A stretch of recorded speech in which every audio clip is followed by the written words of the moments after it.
Thank you. I was actually, we actually had the presentation before, I was supposed to have the presentation before the panel. So some of this I might have already mentioned, so I'll go through it in a little bit more abbreviated fashion. But what I wanted to say is I didn't get the chance to introduce myself. So I'm Angel Laurenti. I'm the CEO of Fintech Connector. Been in the financial services industry for over 30 years, 25 years of that at Morgan Stanley, where I've done a number of roles, front office, middle office, back office. Most recently, I was heading up their global innovation group within the finance division of Morgan Stanley. I've been an advisor and mentor to a number of fintech and FinServe entrepreneurs, MBA Finance Information System. And what started me on this journey in fintech was going to MIT and taking a course on fintech and big data, where I started Fintech Connector in 2017. Really just that, as I mentioned earlier, to bring professionals and fintech entrepreneurs together to realize how do we, look at this industry and really create the future of financial services innovation. And a lot of our mission is around that. How do we bring trust and transparency to the fintech innovation? And we do that in three ways. We connect people, we help them collaborate on innovation, and ultimately we're looking to create that next generation of fintech innovation. I'm going to fast forward on this because I want to get to the DeFi slides, but in essence, this is what we do. We do matchmaking, innovation, collaboration, connecting investments. Subject matter expertise, as I mentioned earlier, is around how do we bring that thought leadership to the table. We're seeing a lot around career and upskilling and also partnership and business development. So I'll fast forward here because I wanted to present for the talk a little bit, some facts around DeFi. And again, I always like to start this out because I don't know the knowledge of what people know or don't know around DeFi, but DeFi stands for decentralized finance. And it's an emerging ecosystem of financial apps and protocols that are built on blockchain with what we like to say executable smart contracts behind them. A majority of these are built on the Ethereum blockchain and Ethereum network. And really, if you look at smart contracts, for those that don't know, the way I try to explain it in a simple fashion is you're building these codes into your platform that is almost like an if-then statement. If this happens, then this needs, if we do this, then this needs to happen. Some of the products that are emerging in the DeFi space, as you could see, it's around lending, liquidity providers through decentralized exchanges. We're seeing derivative markets growing, asset management, insurance, and savings. What do you have when you collectively look at all these items is you have a bank. You have an actual bank. You have a JP Morgan here. What's going on right now in the DeFi space, though, is that there are a lot of different players that are being very bespoke on a particular part of the industry. So as you can see, some of the names that I've put here, and you could research these later on, they're very targeted either on lending or liquidity. Yes, we are starting to see some of these players that are branching out and starting to say, well, you know what? We have the lending platform, but we could also create a liquidity, or maybe we'll have a derivatives market on the back of that as well. But in my honest opinion, until we see that Uber app in the DeFi space, that JP Morgan-like app that brings it all together, that is when you're really going to start eliminating the intermediary, which at the end of the day, what we're looking to do is eliminate the FinServe companies, right? So DeFi, still ways to go. As you can see, went a little bit too, as you can see here, 2017, 2018, DeFi was about $4 billion. Fast forward to June of 2021, it is now $93 billion.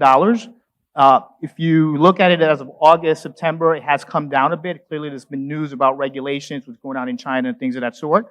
And some people speculate, the gentleman by the name of Matthew Raznak, who is a billionaire and the co-founder of a DeFi, Vespa, he thinks that it's going to be an $800 billion industry by 2022. I put and beyond because, as we all know, maybe next year we'll come here and we'll see where it is. Bitcoin at this point in time should have been around the 500,000 range if you talk to people back in 2017 and 18. As of today, it's at 62,000. But the reality is, we'll see. We don't know where DeFi is going, but we do know that it is here to stay. How does that actually stack up? Well, here it is, DeFi. As I mentioned before, it's a $93 billion as of June 2021. Bitcoin as of today, 1.2 trillion. If you want to add Ethereum, which is, as we mentioned earlier, is the foundation where a lot of these DeFi projects are built on. That's about another 500 million. So close. If you take those two, it's about 1.8 billion. But look at how that stacks up with your traditional FinServes. As of 2021, it's projected to be a $22.5 trillion global traditional FinServes. It is due to grow to about $28 billion by 2028. So that's about a 6.6% compound annual growth rate. So as you can see, look, there's a lot of catching up in this space.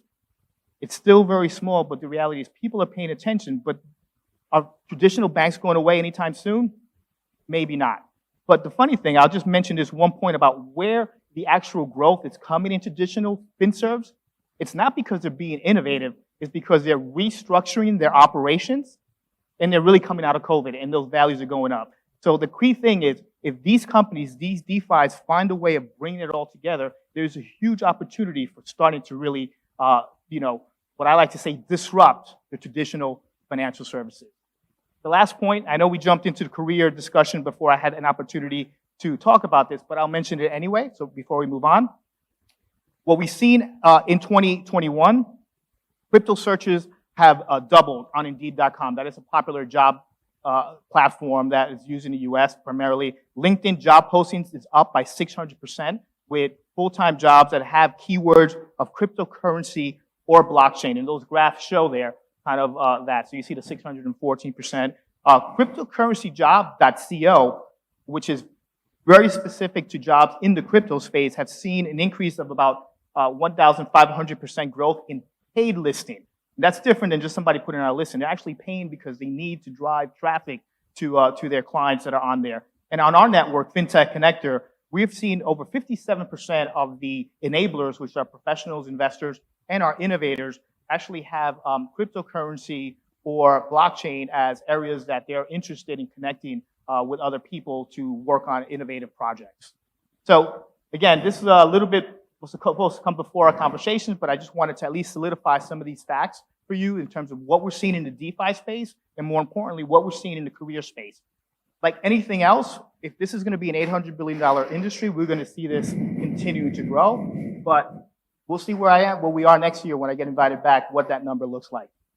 With that said, this is my contact information, angel.laurenti@fintechconnector.com. If you open up your LinkedIn, you could go ahead and scan that, and we could connect today with the QR code. And last thing I want to say, thank you for having me here, and we are always looking for strategic partners and investors to help us on a journey to connect the fintech world. Thank you.